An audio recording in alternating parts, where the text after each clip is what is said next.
출애굽기 2장 1절에서 4절까지 같이 봉독하겠습니다.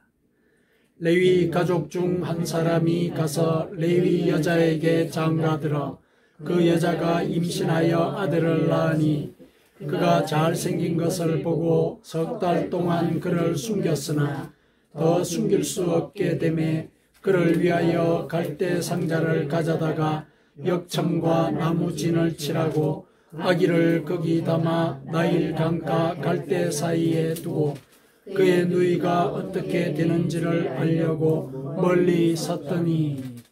거기까지 읽겠습니다. 자, 오늘은 교회 절기상 어버이 주일입니다.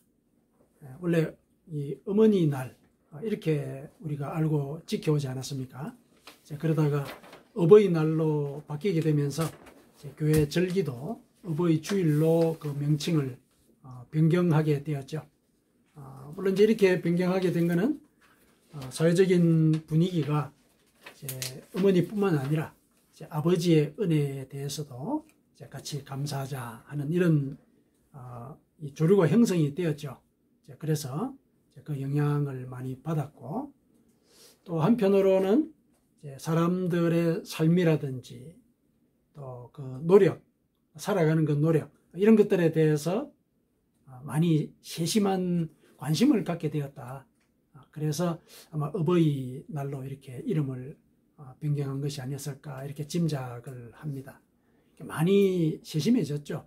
사람들의 삶에 대해서. 그건 우리가 일상 속에서도 이제 확인을 할 수 있는 부분이기도 합니다. 그래서 교회 절기도 이제 어버이 날이다, 이렇게, 또 어버이 주일이다, 이렇게 우리가 이름을 바꾸어서 지키고 있습니다. 성경에서도 이제 네 부모를 공경하라, 이렇게 말씀을 하고 계시죠. 그리하면 네 하나님 여호와가 네게 준 땅에서 네 생명이 길리라, 이렇게 약속까지 제시를 하고 있습니다. 십계명 중에서 이렇게 약속이 첨부되어 있는 그런 계명은 이 부모를 공경하라는 이 말씀, 이게 제일 처음이라고 이렇게 얘기를 하고 있죠. 바울 사도가 이제 그렇게 얘기를 하고 있는데, 십계명 중에서 약속 있는 첫 계명이다, 이렇게 바울 사도가 일러주고 있습니다. 물론 우리가 부모님을 공경해야 되는 그 이유가 이런 약속 때문에, 그러니까 이런 상 때문에 그런 것이다 라고만은 할 수가 없죠. 어떤 목적을 갖고 누군가를 공경한다 그러면 좀 순수성이 의심이 될 수가 있지 않겠습니까? 그러나 이런 명령은 하나님께서 내리신 것이고 하나님께서 상을 주겠다고 약속을 하신 것이거든요. 그러니까 하나님의 상은 우리의 모든 그 행동에 충분한 그 도덕적인 동기가 됩니다. 하나님께서 상을 주시는 일이다. 그러니 마땅히, 그리고 당연히 부모를 공경해야 한다. 이 성경이 가르치고 있는 말씀이죠. 근데 우리가 부모님의 이 사랑, 이런 것을 우리가 생각을 할 때 어머니를 사실은 좀 먼저 떠올리죠. 어머니를 좀 사실 먼저 떠올립니다. 아버지는 조금 이렇게 후순이라는 느낌이 우리의 그 의식 속에 각인이 되어 있죠. 그건 아마도 우리가 이 어머니와 한 몸이었다라는 그런 어떤 그 원초적인 의식, 이런 것들이 바탕이지 않을까 하는 생각이 듭니다. 그리고 또 실제로 그 어머니 마음이라는 그 노래에서 나오듯이 진자리 마른 자리 다 갈아주신 분은 실은 또 어머니시죠. 이제 그런 어떤 헌신의 기억들, 이런 것들 때문에 우리가 부모의 사랑이다, 또 부모의 은혜다라고 얘기할 때 어머니를 먼저 이렇게 떠올리지 않나 싶습니다.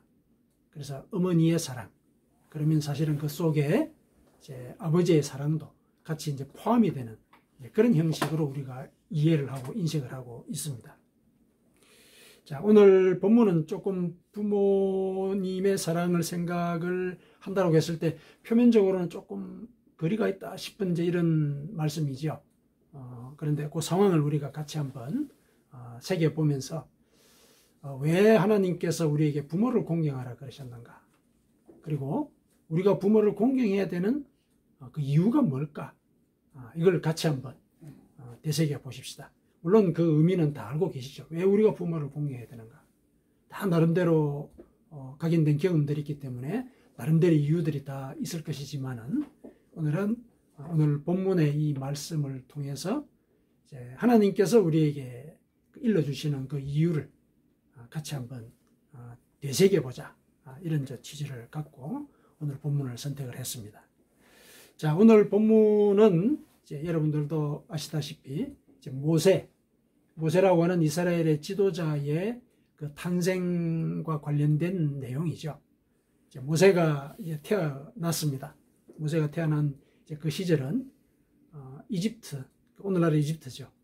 성경은 이제 애굽이라고 그러는데, 애굽에서 이스라엘 백성들이 그 노예 신분에 처해 있을 그런 상황이었습니다. 물론 그전에는 그 요셉이라고 하는 그 이스라엘의 조상이 애굽 사람들을 엄청난 기근으로부터 구한 이제 그런 역사가 있었죠. 그래서 이스라엘 사람들이 애굽 땅으로 건너와서 함께 그 어려운 시기를 이겨내고 거기서 이렇게 백성의 수가 늘어나는 이제 그런 과정을 이제 진행하게 되는데요. 시간이 많이 지났습니다. 약 한 430년 정도 지난 상황이거든요. 430년이 아니고 400년 정도 지난 상황이에요. 그렇게 오랜 시절이 지나다 보니까 그 요셉을 기억하지 못하는 왕이 이제 다스리게 된 거죠. 아주 오래된 역사니까요. 그래서 이스라엘 백성들을 우리에게 은혜를 끼친 그런 어떤 민족이다, 이렇게 생각하는 것이 아니라 이 민족인데 쟤들이 왜 우리나라에서 저렇게 번성하지? 이런 시각으로 바라보기 시작을 했죠. 분명히 이민족인 게 분명하죠. 종교도 다르고 또 하고 있는 업도 다르죠. 이스라엘 사람들은 주로 목축을 했거든요. 그러나 이집트 사람들은 농업이죠. 농업을 주로 했거든요. 농업도 다르고 또 섬기는 신도 다르고 뭐 이런 점들에서 다르다는 것이 분명히 이제 부각이 되는 그런 상황이었는데, 너무 또 번성하는 거예요. 자식들도 많이 놓고. 그러다 보니까 견제를 하기 시작합니다. 그렇게 해서 이 사람들의 세를 줄여야 되겠다, 이게 정책적으로 결정이 되죠. 그래서 이제 왕이 명령을 내립니다. 그 이집트에 이 고센이라고 하는 땅이 있는데 거기에다가 비돔이나 그 다음에 라암셋이라고 하는 그 성을 쌓기로 한 거예요. 이 성들은 나라의 창고에 해당하는 성입니다. 국고성이다, 이렇게 이제 명칭이 되어 있죠. 자, 이 명칭에서 알 수 있듯이 비돔에서 돔은 그 태양신의 이름입니다. 이집트 사람들은 태양신을 섬겼거든요. 라암셋의 라도 태양신의 이름이에요. 여러 이름을 갖고 있어요, 태양신이. 태양신의 이름을 딴 그 지명의 성을 건축하니까 당연히 그 신들의 우상도 세웠겠죠. 당연히 이제 그런 일들이 이제 벌어졌을 겁니다. 그러니까 이들에게 성을 쌓게 하는 노역을 시키는 것과 동시에 이스라엘 사람들의 그 신앙도 같이 이제 핍박하는 이런 일이 진행이 된 것이죠.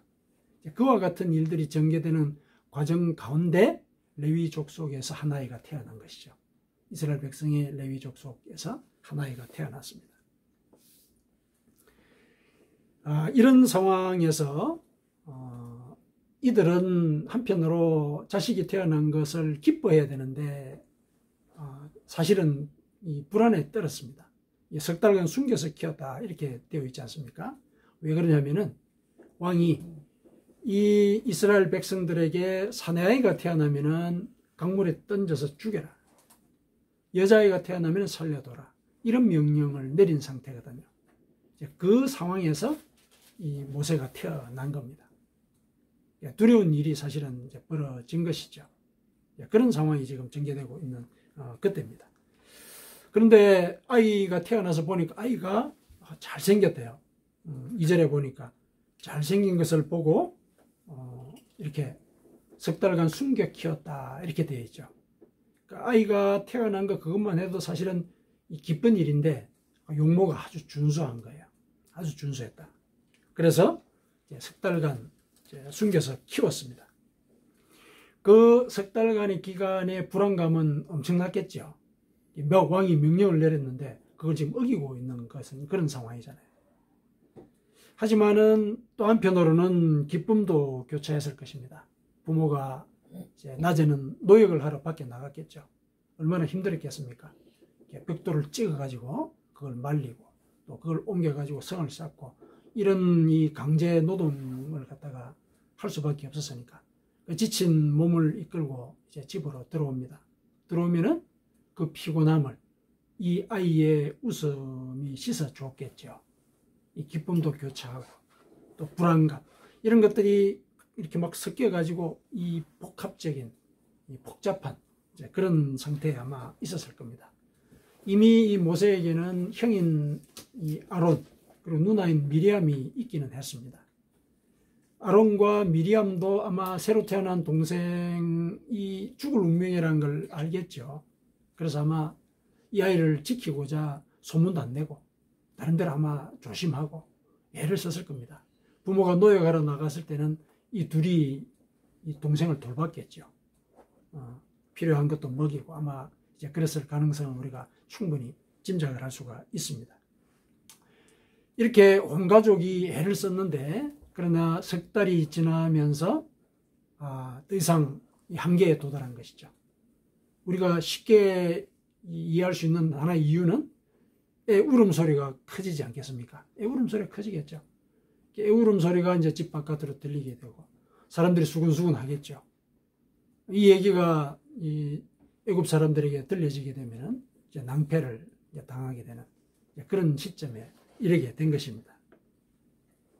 그래서 어머니는 최후의 결단을 하죠. 갈대 상자를 가져오게 합니다. 그래서 그 안에 역청, 그 아스팔트 까는 그 찐득찐득한 그 기름 성분이 있죠. 역청을 바르고 또 거기다가 또 나무 진도 바릅니다. 송진까지 바르죠. 그리고 바싹 말렸겠죠. 그리고 이제 거기에다가 아이를 넣습니다. 그런데 그 갈대 상자를 나일 강가의 그 갈대숲 그 언저리에다 띄워놓죠. 띄워놓습니다. 누나인 미리암은 이제 동생이 얼마나 안쓰럽겠습니까? 아이지만은 또 아이일수록 또 자기 동생이 죽게 된다라는 생각 때문에 더 마음이 아파했을 수도 있겠죠. 미리암은 동생이 어떻게 되는가 궁금하기도 하고 마음도 아프기도 하고 그래서 그 갈대 상자를 지켜보게 됩니다. 자, 이런 일이 벌어졌습니다. 이 모세의 어머니의 이름이 요게벳이죠. 요게벳입니다. 요즘 그 유행하는 복음 성가 중에 요게벳의 노래라는 게 있죠. 혹시 뭐 들어보신 분도 계실 건데요. 거기에는 자식을 떠나보내는 그 어머니의 그 애간장이 타는 그런 심정, 이게 아주 잘 담겨져 있습니다. 이 작사가인 이제 염평안이라고 하는 분이 그 최애쓰다라고 하는 분의 이제 그래서 그 영감을 받고 이렇게 곡을 지었죠. 이 작사가는 그 어머니의 심정을 이렇게 읊고 있습니다. 눈을 감아도 보이는 아이와 눈을 맞추며 주저앉아 눈물을 흘렸겠지. 한 구절입니다. 아마 창자가 끊어지는 그런 아픔이지 않았을까. 소리 죽여서 흐느끼는 그런 그 울음소리가 들리는 듯도 합니다. 그 가사 속에서. 어머니로서 할 수 있는 일이 그 갈대 상자에 역청을 바르고 나무 진을 바르는 것밖에 없다는 그런 사실. 그 사실 때문에 아마 주저앉아서 아마 울었을 겁니다. 그리고는 꿇어앉았겠죠. 간절히 기도하지 않았겠습니까? 하나님의 손에 이 자식의 운명을 맡기는 그런 기도를 필히 올렸을 것입니다. 가사의 내용이 그렇게 되어 있죠. 우리도 그렇게 짐작을 합니다. 자, 이런 상황을 우리가 이 제3의 인물이 하는 일이다 해서 이렇게 객관적인 거리를 두고 보기는 좀 이제 어려운 상황이죠. 실제로 그런 일이 눈앞에 벌어졌다라고 한다면은 나 일처럼 그렇게 느껴지기가 쉬운 그런 일이죠. 오늘 본문은 그러나 이와 같은 어떤 정서적인 배경은 다 빼고 아주 건조한 문체로 기록을 하고 있죠. 사실만 기록을 하고 있습니다. 하지만은 그 이면에 그 경랑 같은 슬픔과 또 숨을 죽인 불안, 애절한 소망, 이런 것들을 우리는 읽을 수가 있습니다. 자식에게 닥친 위기 앞에서 몸을 던지는 어머니의 모습을 우리는 연상을 할 수가 있습니다. 물론 그런데 이 상황이 자식을 버리는 상황이 아닙니까? 어떻게 그런 모습이 떠오를 수 있겠습니까? 이런 질문을 할 수는 있는데, 그러나 그렇게 생각할 일이 아니지요. 그 상황에서 어머니가 어떤 심정일까? 이것을 우리가 조금이라도 한번 생각을 해본다면은, 그 어머니 마음이라는 그 노래에 나오는 대로 손발이 다닳도록 고생하시는 것, 그 이상의 간절함과 아픔을 우리가 느낄 수가 있습니다. 이런 상황은 인간의 그 원초적인 감정을 자극하죠. 이것은 아마도 어머니와 자식의 관계가 원초적이기 때문에 그런 감정이 자극되는 것이 아닐까 하는 생각이 듭니다. 물론 이것과 직접적으로 관계 있는 건 아닌데 5월 6일자 중앙일보에 이런 칼럼이 하나 실렸습니다. 그 칼럼의 제목이 사람사전인데요. 사람사전이라는 이제 그런 그 칼럼의 제목이 있는데 거기에 카피라이터인 정철이라고 하는 분이 이런 글을 썼습니다. 거기에 안심, 안전, 안정 이 세 글자를 나름대로 정의를 했어요.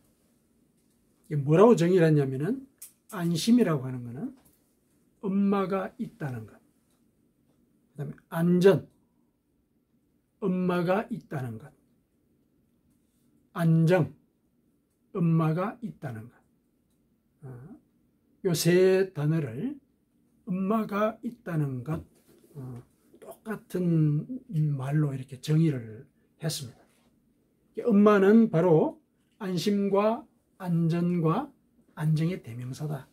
이런 취지로 그렇게 글을 썼죠. 매우 원초적인 정의입니다. 엄마가 있으면 안심하게 되는 이유가 바로 그 품이 안심의 정수를 느끼게 해줬기 때문에 그렇습니다.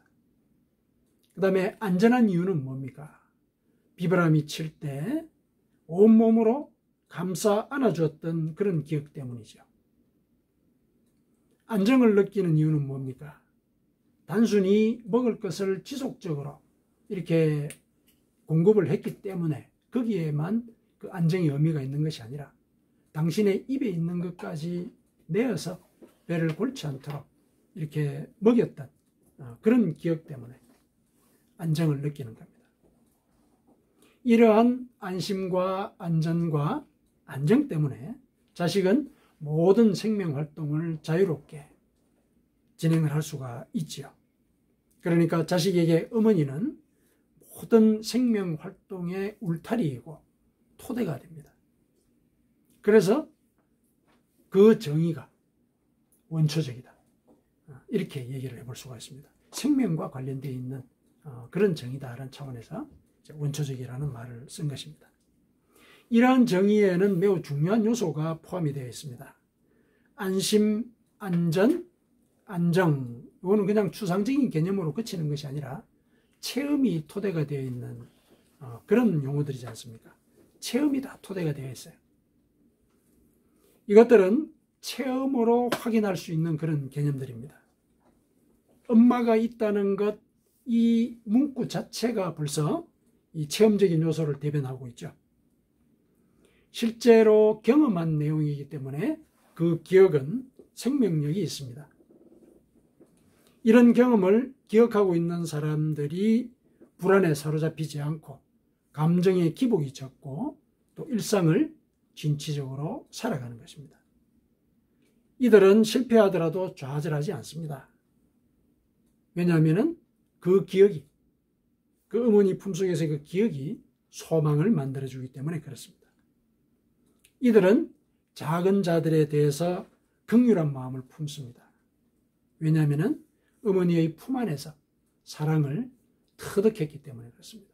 아, 사랑이 이런 것이구나. 말로 가르치지 않아도 터득하는 거죠. 그래서 그 기억은 자기 자신에 대해서뿐만 아니라 다른 사람에 대해서도 사랑할 수 있는 그런 능력, 그것의 동력입니다. 밑바탕이 되는 것이죠. 그런데 엄밀히 말해서 볼 때 모세의 경우는 이와 같은 체험적인 요소와는 좀 반대되죠. 오늘 상황만 본다면 반대가 되거든요. 버려지는 상황이지 않습니까?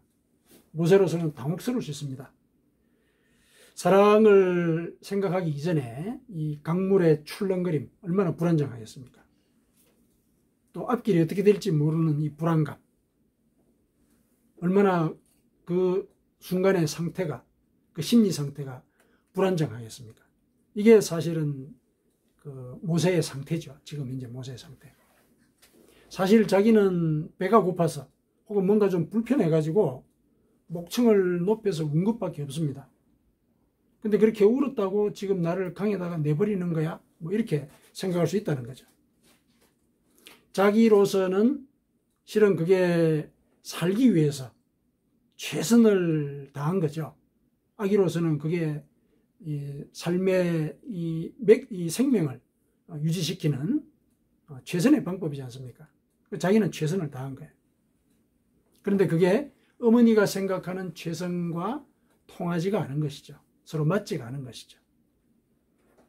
모세의 어머니로서는 그를 떠나보내는 것이 최선이었죠. 자, 이렇게 차이가 나지 않습니까? 서로의 최선의 차이가. 이런 차이가 가족 관계에서 갈등이 생기는 근본 원인이죠. 각자가 다 최선을 다해서 이렇게 살아갑니다. 다 살아갑니다. 그런데 그 과정의 방향이나 목적이 서로 맞지 않을 때 이제 그 관계가 틀어지게 되죠. 그래서 불안과 두려움과 불안정이 엄습하게 됩니다. 알고 보면은 모세의 어머니도 불안하고 두렵고 불안정한 상태인 것은 다름이 없습니다. 모세와 다르지 않다는 것이죠. 어린 생명을 떠나보냈으니까 죄책감마저 들었을 것입니다. 이런 상황에서는 어머니나 자식이나 불안과 두려움과 불안정의 상태에 빠지게 됩니다. 빠지게 됩니다. 모순되게도 안심과 안전과 안정의 토대였던 어머니도 자식을 떠나보내면 불안하고 불안정해집니다. 이 상태는 서로가 강제로 분리되었을 때 발생을 합니다. 그러나 간혹 사랑의 이름으로 자식을 과도하게 보호하거나 또 혹독하게 훈련시키는 경우가 있기는 합니다. 또 어떤 경우는 부모를 생각하면은 잊어버리고 싶은 그런 충동을 느끼는 경우도 있습니다. 자, 그런 경우는 부모와 자식 간의 관계가 가지고 있는 그런 원초적인 능력, 그 원초성, 이것이 흐려졌기 때문에 그렇습니다. 생명의 능력, 이것으로 서로를 품고 이렇게 기다려주고 뭐 이런 과정들이 있어야 하는 것인데 이제 그 원초성이 흐려졌기 때문에 이와 같은 일들이 생기는 것이죠. 그런데 알고 보면은 그 부모들도 억압적인 환경에서 상처받으면서 성장했을 가능성이 큽니다. 그래서 그 기억대로 자식에게 물려주는 일들이 생기게 되는 것이죠. 이런 기억을 갖고 있는 부모는 자식에게 안심과 안전과 또 안정을 제공할 여력이 부족하죠. 아주 힘껏 노력하지 않는 한은 참으로 생득적으로 그와 같은 능력을 가지고 있는 사람처럼 발휘할 수가 없는 상황에 처하게 되죠. 그래서 이제 그와 같은 부모를 이제 가진 분들, 그런 분들은 하나님을 아버지나 어머니에 비유하는 이제 그런 설교라든지 그런 말씀이 조금 불편할 수가 있습니다. 그럴 수는 있죠. 그러나 하나님은 인간이 아니십니다. 우리에게 참 아버지 그리고 참 어머니로서 우리에게 다가와 주시는 분이시죠. 우리의 아픔을 다 알고 계시는 분이시고 필요를 다 알고 계시는 분이십니다. 그래서 우리가 믿는 하나님께서 나에게 참 아버지, 참 어머니가 되어 주실 것이다. 그렇게 우리가 믿고 또 우리가 가지고 있는 부모님 상을 하나님의 모습으로 바꾸어 나갈 수 있어야 하겠습니다. 자, 요게벳이 자식을 떠나보낸 뒤에 뭘 했겠습니까? 이제 문제가 해결되었으니까 조금 한시름 놓자, 잠이나 좀 자자, 이렇게 했을 거라고 생각하는 분은 아무도 안 계시겠죠. 사실 그 어머니는 모세를 갈대상자에 눕히면서 자신도 그곳에 같이 탔습니다. 사실상 역청과 나무 진을 그 갈대상자 안에 바르면서 자기가 그 자식에게 갖고 있던 그 치밀한 사랑을 그 갈대상자 구석구석 새겨 놓은 것이죠. 그리고 자기가 지금 어떻게 하면은 아들을 죽일지도 모르는 그런 상황의 일을 지금 하고 있는 것이다. 그런 생각 때문에 죄책감도 같이 들었겠죠. 그러면 부모는 목숨을 버리죠. 그런 차원에서라면. 그래서 아마 모세와 같이 그 갈대상자를 이 어머니도 탔다고 우리가 상상을 할 수가 있습니다. 어머니라는 존재는 위기에 처한 자식과는 한 몸이 됩니다. 자, 이 상황에서 이 어머니는 무엇을 할 수 있을까? 아무것도 할 수 있는 일이 없죠. 아들이 죽기를 원하는 건 아니지만 사실은 그런 상황으로 내몰았으니까 어떻게 해야 될까? 어머니는 기도할 수밖에 없습니다. 기도를 간절히 했을 겁니다. 요게벳의 노래에도 그렇게 간절히 기도하는 어머니의 모습을 우리가 연상할 수 있도록 그렇게 가사가 나옵니다. 요게벳은 자신의 아들을 하나님의 손에 맡기는 그런 기도를 올렸습니다. 아마도 요게벳은 마치 한나가 하나님 앞에 기도할 때 술 취한 여자다 이렇게 오해를 받는 그런 정도로 몰입을 해서 혼신을 바쳐서 아마 기도를 했고 또 오열하면서 하나님께 부르짖었을 것입니다. 이 어머니의 모습을 보면은 어머니라는 존재가 자식에게 쏟는 사랑의 속성이 드러납니다. 어머니의 사랑이 그렇게 표현이 된 것입니다. 이 사랑의 속성은 하나님의 사랑과 닮았습니다. 하나님께서도 당신의 자녀들이 고난 중에 있을 때 그들의 기도를 들으시고 그들과 함께 고난을 당하십니다. 그들이 울 때 같이 울고 즐거워할 때 같이 즐거워하십니다. 요게벳이 모세와 함께 갈대상자를 탔다고 얘기할 수 있는 근거가 여기 있는 것이죠. 사랑이 그렇다는 것입니다. 그리고 하나님도 우리와 함께 기도하십니다. 로마서 8장 26절에 그렇게 되어 있지 않습니까?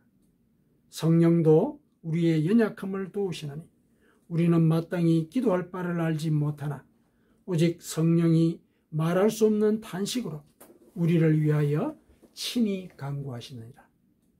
하나님께서도 우리 곁에서 같이 기도하신다는 얘기죠. 어머니의 사랑은 바로 하나님의 사랑의 모형입니다. 요게벳의 그 간절한 기도 속에 또 그 마음 속에 하나님의 사랑의 모형이 그대로 드러나 있는 것이죠. 탈무드에는 이런 말이 나옵니다. 하나님은 이 세상 어디든지 있을 수 없어서 대신 엄마를 보냈다. 하나님은 물론 무소부지하신 분이신데 그만큼 이 어머니라는 존재가 자식들에게 보여주는 그 사랑이 하나님의 사랑과 동일하다. 이런 것을 강조해서 그렇게 얘기를 한 것입니다. 어머니가 자식에게 안심과 안정과 안정이듯이 하나님도 당신의 자녀들에게 안심과 안전과 안정이 되시는 것입니다. 그것도 절대적인 수준에서 그렇게 안심과 안정과 안정을 우리에게 베풀어 주십니다. 사랑하는 성도 여러분, 이것이 바로 우리가 부모님을, 어머니를 공경해야 되는 이유입니다. 어머니의 사랑은 하나님의 사랑의 모형입니다. 어머니가 자식과 한 몸인 것처럼 하나님도 당신의 자녀들과 한 몸으로 동행하십니다. 그리고 어머니가 기도하듯이 성령 하나님께서도 우리를 위해 기도하십니다. 그것 때문에 우리는 어머니를 공경해야 된다는 것이죠. 김초회 시인이 어머니라는 시에서 이렇게 읊었습니다. 쓴 것만 알아 쓴 줄 모르는 어머니, 단 것만 익혀 단 줄 모르는 자식. 시인은 어머니로부터 사랑을 받기만 했다고 고백하고 있는 것이죠. 이런 마음가짐이 어머니를 공경할 동기가 됩니다. 그리고 어머니를 안심과 안정과 안정으로 정의했던 카피라이터 정철은 이렇게 말을 합니다. 수천 년 전에도 효도하는 법은 하나뿐이었다. 수만 년 후에도 효도하는 법은 하나뿐일 것이다. 살아 계실 때 하는 것이다. 이제는 어머니에게 안심과 안전과 안정을 돌려드릴 때입니다. 그 기회에 하나님의 약속도 여러분의 삶 가운데 실현이 될 것입니다. 아멘.